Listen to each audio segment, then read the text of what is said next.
warahmatullahi wabarakatuh. Saya dari Febriani, guru mata pelajaran IPS. Untuk pembelajaran kali ini kita akan membahas tentang Indonesia sebagai negara kepulauan, maritim, dan agraris. Untuk sebelumnya, di sini kalian udah pada tahu belum apa sih negara kepulauan itu? Kalau belum, mari kita bahas. Negara kepulauan adalah suatu negara yang seluruhnya terdiri dari satu dan lebih kepulauan dan dapat mencakup pulau-pulau lain. Nah, kita harus tahu dulu arti dari pulau itu apa. Pulau adalah tanah atau daratan yang dikelilingi oleh air laut, sedangkan kepulauan adalah gugusan dari beberapa pulau. Nah, pulau-pulau di Indonesia dapat dikelompokkan berdasarkan gugusan pulaunya. Gugusan pulau yang terletak di Indonesia bagian barat disebut dengan Kepulauan Sunda Besar. Sedangkan gugusan pulau yang terletak di Indonesia bagian timur dinamakan Kepulauan Nusa Tenggara. Nah, di sini ada beberapa daerah yang termasuk ke dalam Kepulauan Sunda Besar dan Kepulauan Nusa Tenggara. Di sini ada 5 daerah yang masuk ke Kepulauan Sunda Besar, yaitu ada Jawa, Kalimantan, Sumatera, Sulawesi, dan Papua. Nah, di sini ada 4 daerah yang termasuk ke Kepulauan Nusa Tenggara, yaitu Bali, Nusa Tenggara Timur, Nusa Tenggara Barat, dan Kepulauan Maluku. Oke, sebagai negara kepulauan, Indonesia memiliki ribuan pulau yang terhubung oleh berbagai selat dan laut. Kita cari tahu dulu apa arti dari selat dan apa arti dari laut. Selat adalah laut sempit yang menghubungkan 2 pulau yang saling berdekatan. Sedangkan laut adalah kumpulan air asin dalam jumlah yang banyak dan luas. Jadi, laut merupakan air yang menutup permukaan tanah yang sangat luas dan umumnya mengandung garam dan berasa asin. Oke, selanjutnya apa itu negara maritim? Negara maritim adalah negara yang luas lautannya lebih luas daripada luas daratannya. Wilayah Indonesia memiliki 70% lautan dan 30% daratan. Nah, memiliki lebih dari 17.000 pulau dengan garis pantai lebih dari 99.000 km. Wilayah laut Indonesia yang luas membuat Indonesia menjadi negara yang memiliki potensi besar di bidang kelautan dan perikanan. Di sini ada ciri-ciri negara maritim. Di sini ada memiliki wilayah perairan yang lebih banyak. Wilayah perairan atau lautnya memiliki luas sekitar 2/3 dari wilayah daratannya. Yang kedua, memiliki banyak pulau yang dikelilingi oleh laut atau perairan. Dan yang ketiga, memiliki sumber daya alam di bidang kelautan. Sumber daya alam ini dapat menyangkut mineral, pangan, dan lain-lain. Selanjutnya, sebagian besar masyarakatnya adalah nelayan. Selain nelayan, masyarakatnya bekerja di sektor bahari. Nah, ini ada alasan Indonesia disebut sebagai negara maritim. Yang pertama, wilayah laut yang luas.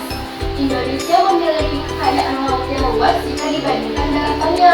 Total luas dari perairan Indonesia mencapai angka 70%.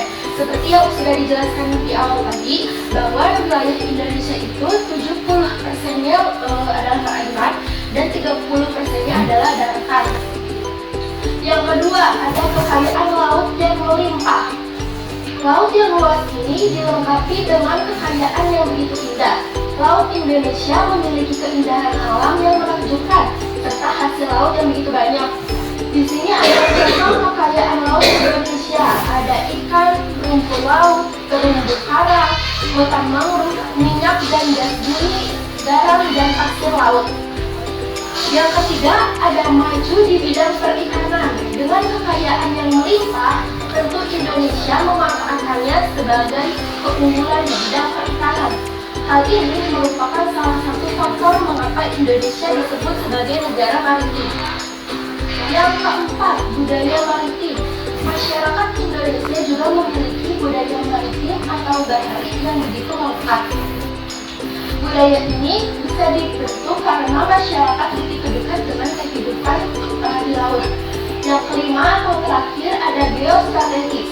Indonesia memiliki posisi geostrategis yang sangat menguntungkan karena terletak di antara dua samudra dan dua benua, yaitu Samudra Pasifik dan India dan benua Asia dan Australia.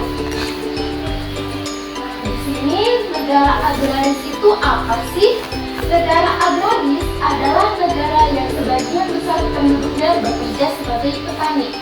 Sebagian besar penduduk Indonesia bekerja di bidang pertanian. Banyak yang masih tinggal di daerah pedesaan dan bergantung pada sektor pertanian sebagai mata pencarian utama. Ini ada ciri-ciri negara agraris. Ada 5. Yang pertama, mayoritas penduduknya adalah petani. Yang kedua, lahan yang luas dan subur. Yang ketiga, persediaan air bersih yang banyak. Yang keempat, merupakan negara pengekspor komoditas hasil pertanian. Dan yang terakhir, memiliki ketahanan pangan. Di sini ada alasan kenapa sih Indonesia itu disebut sebagai negara agraris. Karena perekonomian negara Indonesia sangat tergantung pada sektor pertanian. Sektor pertanian merujuk pada bagian ekonomi yang terkait dengan produksi, peternakan, dan kegiatan terkait lainnya.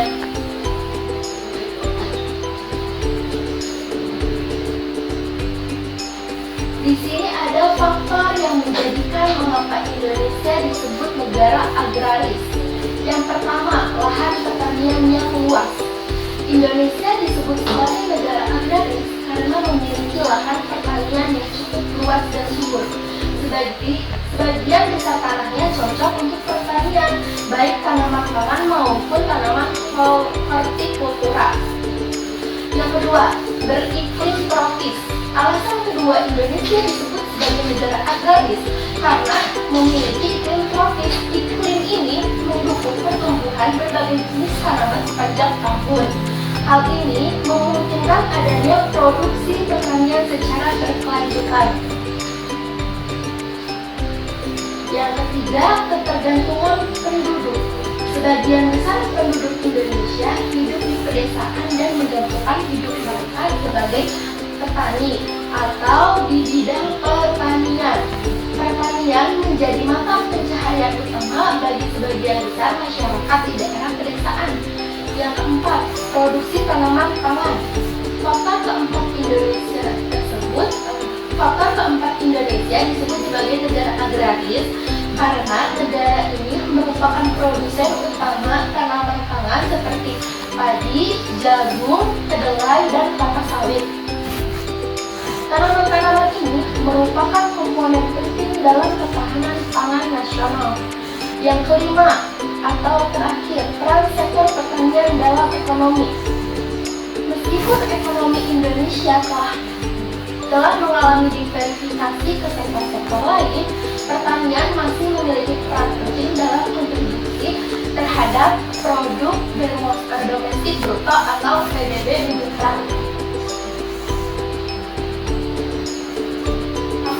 Kesimpulan dari materi hari ini adalah yang pertama itu ada perbedaan negara kepulauan dengan negara maritim.